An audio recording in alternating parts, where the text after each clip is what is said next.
volunteer from the Congress of Communities.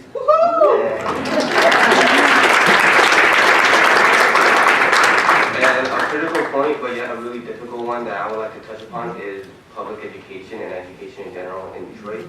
I feel it was only glancingly touched on in this presentation, and I feel it should really be more focused on, especially since as it was really described that the youth are the future leaders, and it should definitely be touched upon more.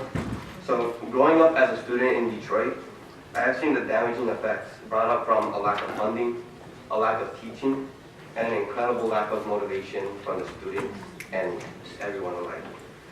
So I guess one of the concerns that I have is, how does this framework really ensure that our schools will become the high achieving and welcome schools that are promised? Because yeah, it's become really difficult in these public schools for students to go be motivated, be taught by teachers that do not even look like them, that do not understand them or their problems, and overall do not live.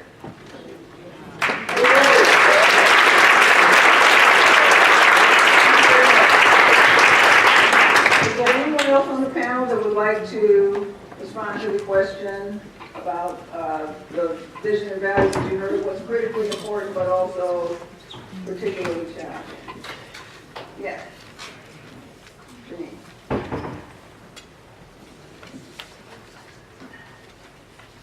I'd like to just kind of support my struggle with our task force and coming up with a vision statement was that, how do you come up with a vision statement for a community when it's the community that needs to come up with its own vision for its community. And I also struggled this morning in presenting what our task force came up with in terms of our values, because this morning all we were supposed to do was just give you the one-liner and not the meat of those values. And it was the meat of those values that was important. And one of our values was the educational opportunity. And we felt very, very strongly that, at the end of the day, we needed to have exactly what the young man expressed as his own lived experience. The other thing for me with all of the presentations and everything that was presented this morning is that in order to get there, it's going to require a trust amongst everyone that's in this room. I think that this process that we've been going through, and many of us have, joked about, oh, I thought I was through, one more meeting. But I think it was through all of that we are beginning to build that trust. But that is definitely one of the key challenges that is before us as we try to move forward. Thanks very much, Janine. And that's one of the reasons why trust is on the annual survey, so that we're trying to measure over time the extent to which that's changing. Yes, Jody.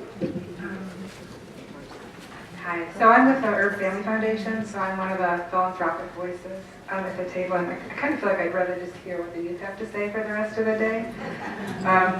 But I appreciate, building on that about education. One of the reasons, I don't, if many of you know about our foundation, but we're seen as more of an environmental funder, and we support the arts. So why are we here, right? Are we about economic development, community development? And we look at our work through the lens of sustainability, which to us is people, planet, profit. So so the reason we're here is, this is a heavy lift for the community development industry to think about holistic development. I heard, we're thinking about people, not just real estate. I think historically we've thought about CDOs mostly in the city as real estate developers. And we have a lot of talk about affordable housing on our committee, which is really critical, but it really is holistic. We really need to think holistically, and I think that's critical and really difficult. And I've heard a lot of talk about that. And if every neighborhood has a future, not every neighborhood's going to have, be filled, from border to border with houses. So what do we think about the green spaces and the environments of the neighborhoods that affect the health and well-being of the residents? So I think that's really critical and challenging. And I think just one other thing I want to say is we've been supporting the LEAP process for about 10 years, which is the CDAD strategic framework process. And we've learned a lot about that, about neighborhood voice and resident-driven development. And I think it is getting back to the roots of resident voice is really important, but I think the value of having CDOs, because I live in a neighborhood that does not have a CDO, although we're hardly a struggling neighborhood where I live, but I would really appreciate having a CDO, because I think what they'll bring to the table is bringing new ideas and helping kind of maybe educate and empower residents to come together with their voice. It's hard to have a resident voice without someone to help kind of bring you together and also kind of help introduce some new ideas to you. I mean, residents have a lot of knowledge, but there's a lot of, the world's changing, so it's great to have these new ideas introduced. Thanks, Jody, for weighing in with the perspective of a funder. And Mike Bradley. Thank you. So, I work for the Detroit Economic Growth Corporation, and we do a lot of work with the city. We do a lot of work with the community. Over the course of my career, I've done both. And when I think about what's critical and difficult, the intersection between the two, between the city and between the government, and between nonprofits at large, but community development specifically, it's critical. We look at a lot of other cities and how they function. We see that strong communities come from that partnership. Because I sit with Doug, I sit with the council members, I sit with Arthur, I sit with a lot of people who make a lot of really important decisions for the city, who have good hearts. To be honest with you, they're incredibly passionate people. They think about residents. I know that because I've been sitting in these rooms and I've seen the passion. I'm sorry? No, reflective my neighborhood. I hear you, but it's reflective in my experience, right? Not reflective in my everyday experience and what I see as a Detroiter. Trust me, I totally get that. But on the other side, I also sit with folks like Mackie, I sit with folks like Donna, I sit with the governor. With their people. So we And that's what's frustrating. So, no, I hear That's you. I'll say this. As a third generation Detroiter. Yeah. As a second generation Detroiter, a person who lives here, who's chosen to have my family here, I understand exactly what you're saying, okay? But that's patriotic. You say to understand what I'm saying. Like this whole process, I'm active in the community. It didn't hear us. How does this relate to my son? How does this relate to my mother, who live in the community of Zone 8, where 90% of our property has been bought up by Henry Ford Hospital? When you talk about the damage of white supremacy that's continued to create this gap. And when equity is not engaging in them. You talk about grassroots voices, where the grassroots are the people who are struggling.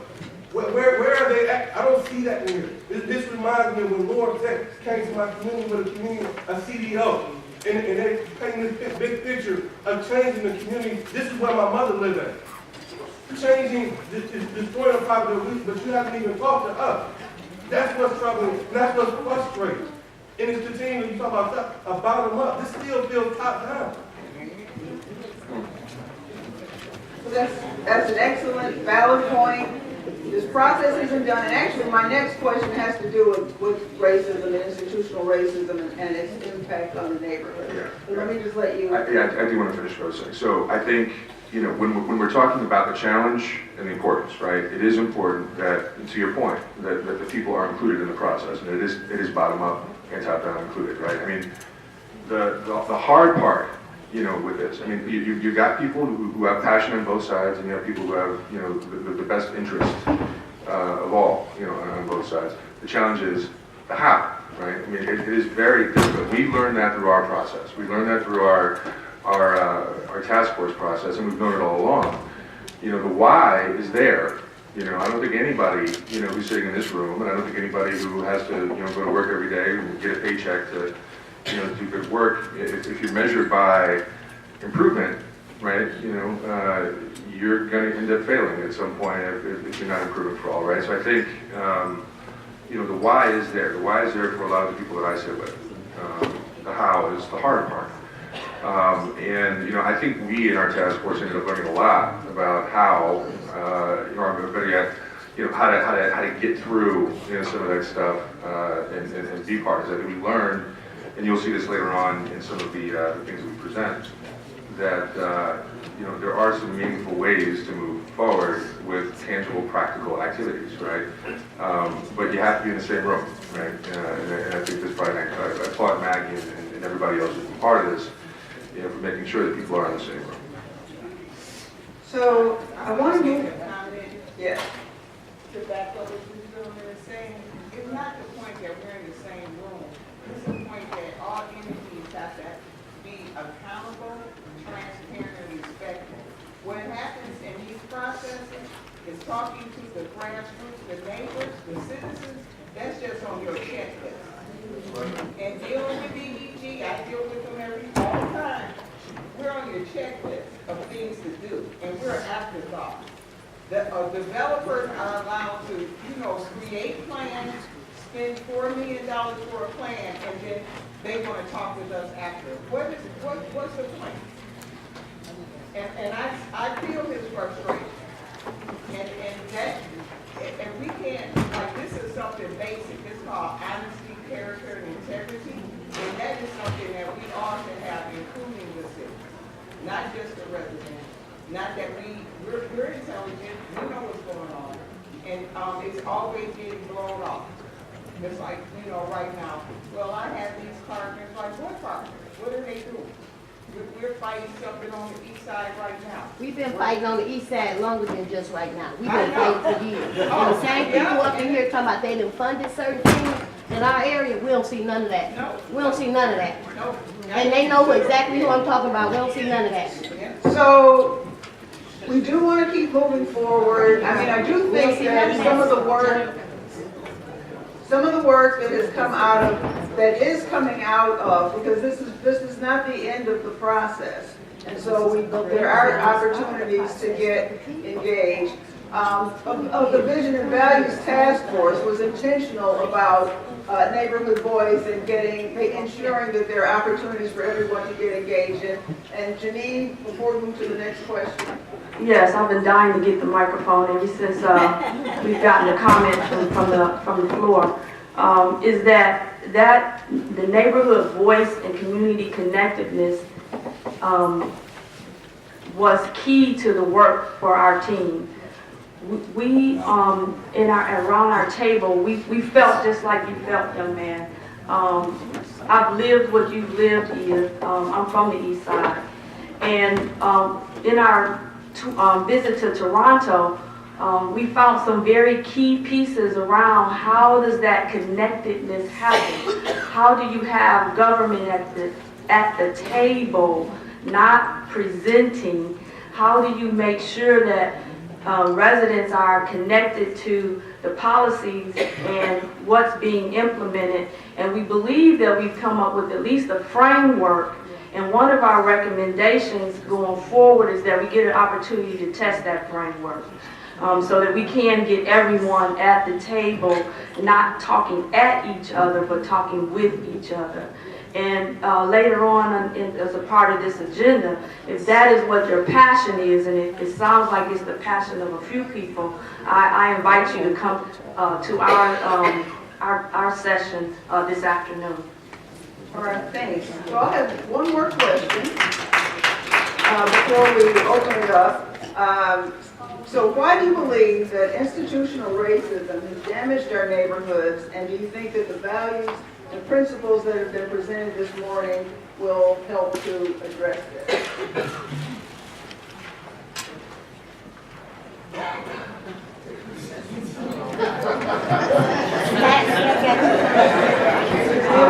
I'll take the mic again. I have to say, I might have fumbled this morning. I'm a little more awake now than I was.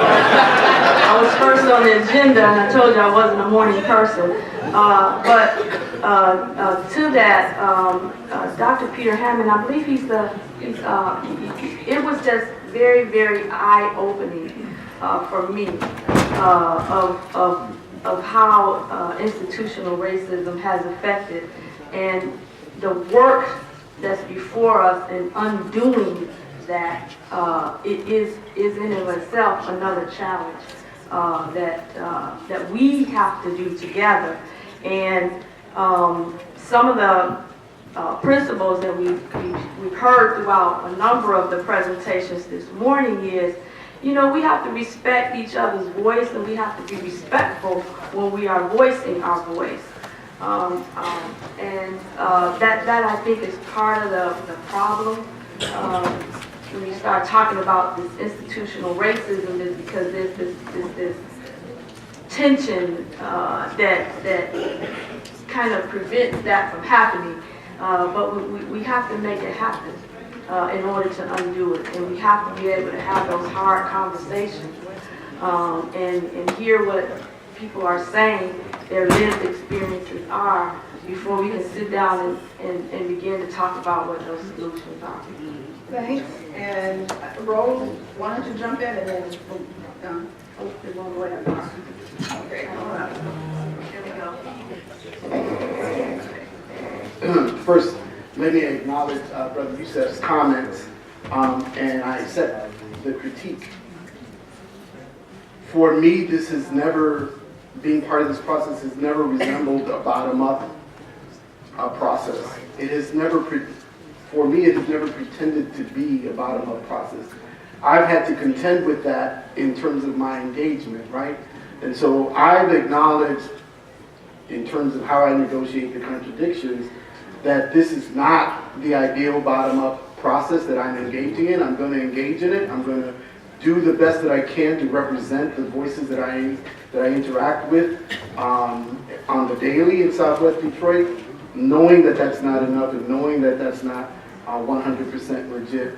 I've engaged in that process because I know that there has to be some influence in it from folks who think radically, from folks who think sort of at the root causes of the issues and try to address it.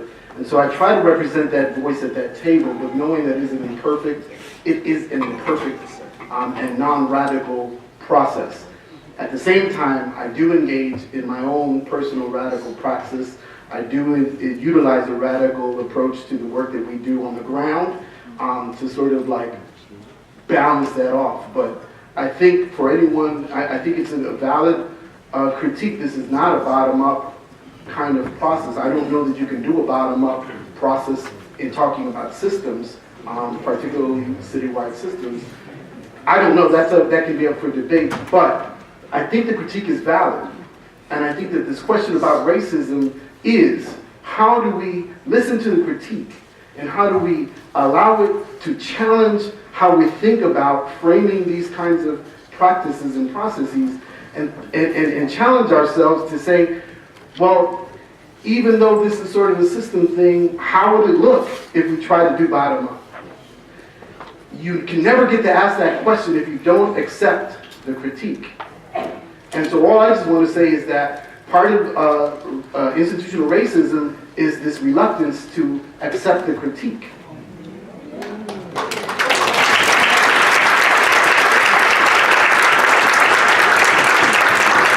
And believe me when I say I'm not trying to sort of, the critique is ringing in my ear, brother Youssef, loud and clear. And I think and I hope that it's ringing in all our ears, right? Because I think the challenge is always, how do everyday people get involved in resolving the problems and the issues that they face on the daily, because they probably have the best ideas and the best solutions. And even though we're engaging at the system level, we have to struggle with that constantly. Not accept and become comfortable, but become uncomfortable by questions like and critiques like Brother Youssef lodged.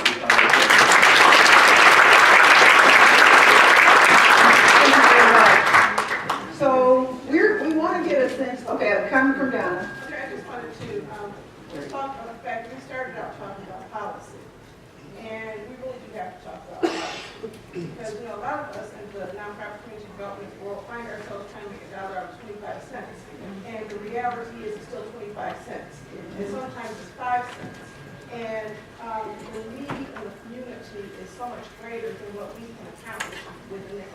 And so I think that sometimes we build expectations around what we can accomplish when we say we're engaged in this pilot process. What's the result of a pilot process? Sometimes it is not going to be, unfortunately, the kind of change that is actually needed in neighborhoods. That's why we have to look at freeing up resources so we can bring that about. If people are looking for new housing development, or more importantly, home improvement grants they can fix up their homes. There's just no resource right now in the city of Detroit that would pay for that on a consistent basis. And we need to be honest about that, because a lot of times that's not clear. And rather than consistently crying poor and saying we don't have enough money, we need to start demanding that the same kind of resources that get invested in stadiums and in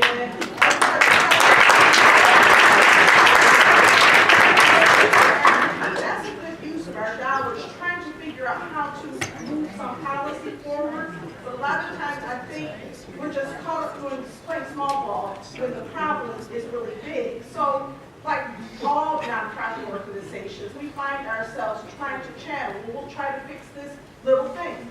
And if you're not part of that thing that you're trying to fix or you're trying to accomplish, people may not see it. And that's true all over the city of Detroit, is that we find ourselves trying to pick and choose, and sometimes it's low-hanging fruit. So I think that there is an important discussion around race equity that says it starts in Washington, finds its way through Lansing, to the city of Detroit, into our neighborhoods, and all of us are part of that system unless we are working collectively to change it. Thank you, Donna. Jane, can I say, Jane? Oh, I'm sorry, yes. Just to add on to Donna's comment and get back to the original question around the values that were shared and if they can impact the structural racism that has kind of devastated our neighborhoods.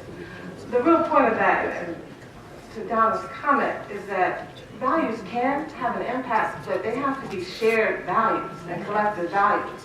So the values that we have espoused here are great, but if we don't all on all levels in the city of Detroit feel like that, then that's not going to change. I mean, if we don't talk about, the impact that community benefits have on development in Detroit and the importance of it for our neighborhoods, we're really not going to move forward. If we don't talk about the fact of how we're using public dollars not to support neighborhoods, not to support education, then we're not going to move forward. And that's where, so it's nice to say we have these values, but they have to be shared and collective.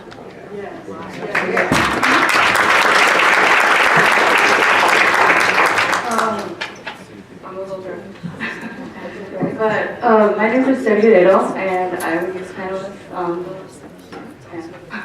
I just kind of want to relate this also to like education, since that's something that really affects me as a young person and a student, and it has affected me. I was a student in the Detroit public school system, so I saw it firsthand, and experienced it. And I also have attended multiple schools. I attended a private school and then a charter school and then Detroit public school. So I've kind of been through it all, seen, gone and seen.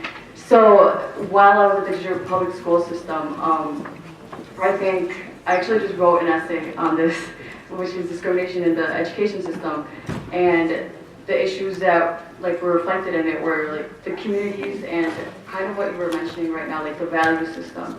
Going to Detroit public school system, a lot of the students weren't motivated, like Emmanuel also stated.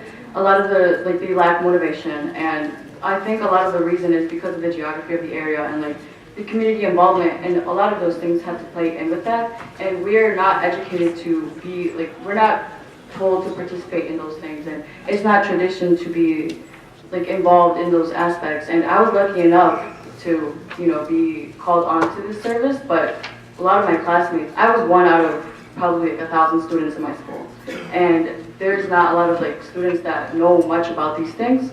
So I think to add to values is include students and bring it more to their attention, because if I would have never known, if I would have never even gone to Detroit public schools, I have been living in Detroit for 17 years, and I didn't know anything about community development until I got to Detroit public schools and I saw where the problem was. So if I would have not known any of this, then I wouldn't be here right now.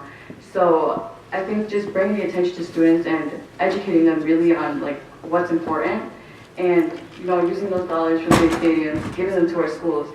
I think one of the examples where you can see where we lack resources is in my chemistry class, in my AP chemistry class, we didn't have money to do our own labs. My chemistry teacher himself bought stuff so that we could do our experiments. So I didn't have experience with labs at my chemistry, in my AP chemistry class, so that is going to affect me in college now not having experience in that. So I think that is adding to the values and just showing how there's discrimination in the education system. Because in my essay, I also reflected how teachers have given up on us in a way to like colored students and you know, people from Detroit, like students in Detroit. And when I was at in a private institution, I did realize that, you know, they do really care about, like, they give them all the resources they need, and I was with predominantly Caucasian students, so experiencing this and then going to Detroit and realizing that we don't have that, and I didn't have any of those resources that they were given, and just seeing where the lack was is why I've, like, begun to do this work.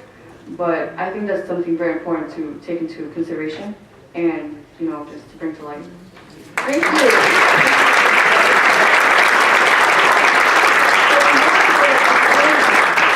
A sense of the room in terms of how you're feeling about the various statements that were presented from the task forces.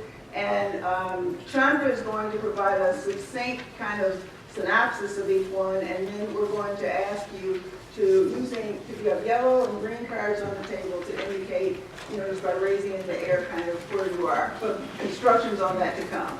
So, Chandra? Good morning, everyone. Good morning.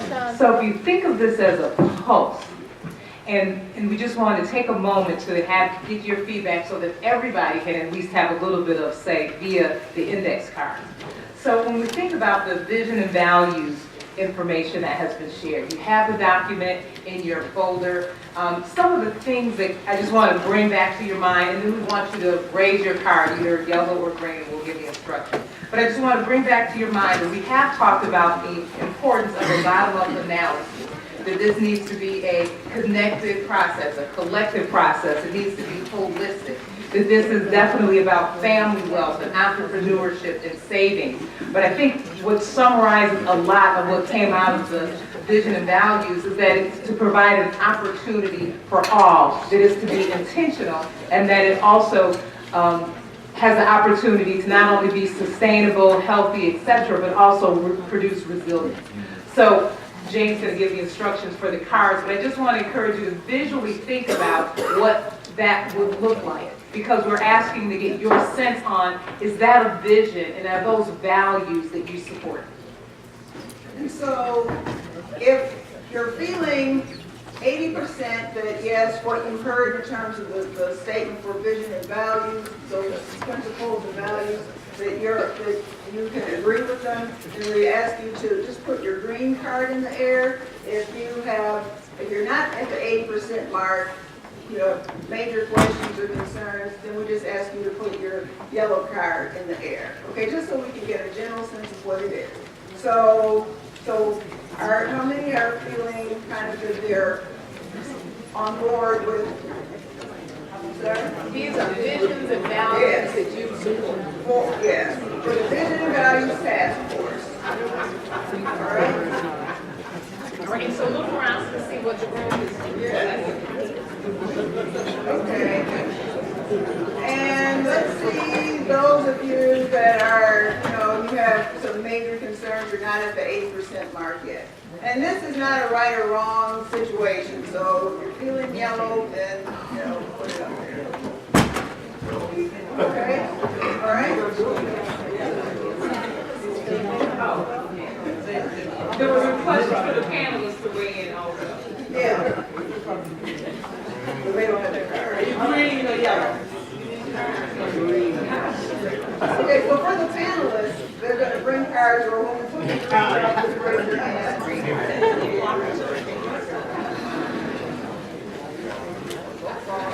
Okay.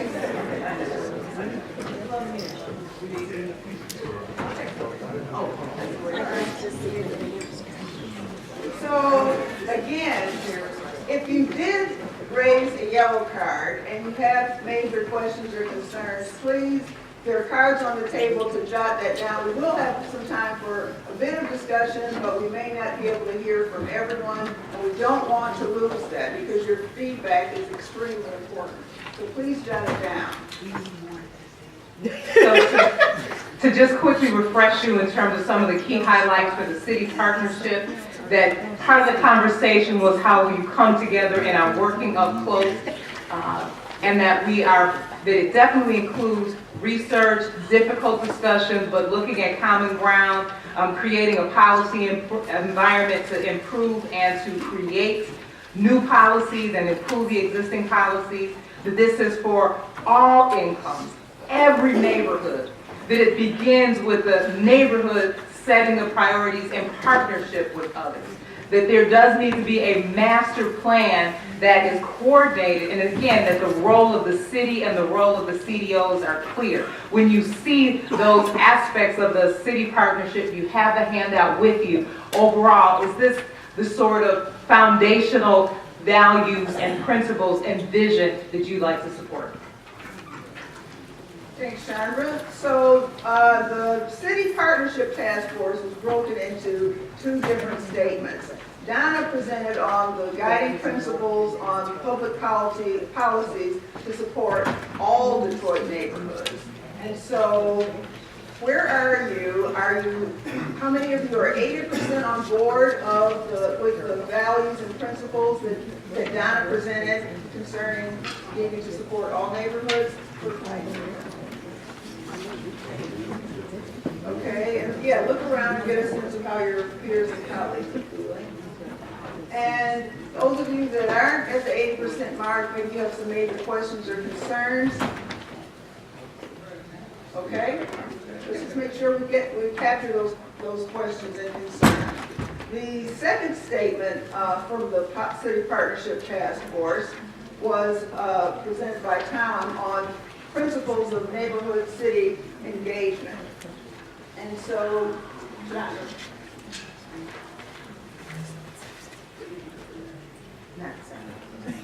All right.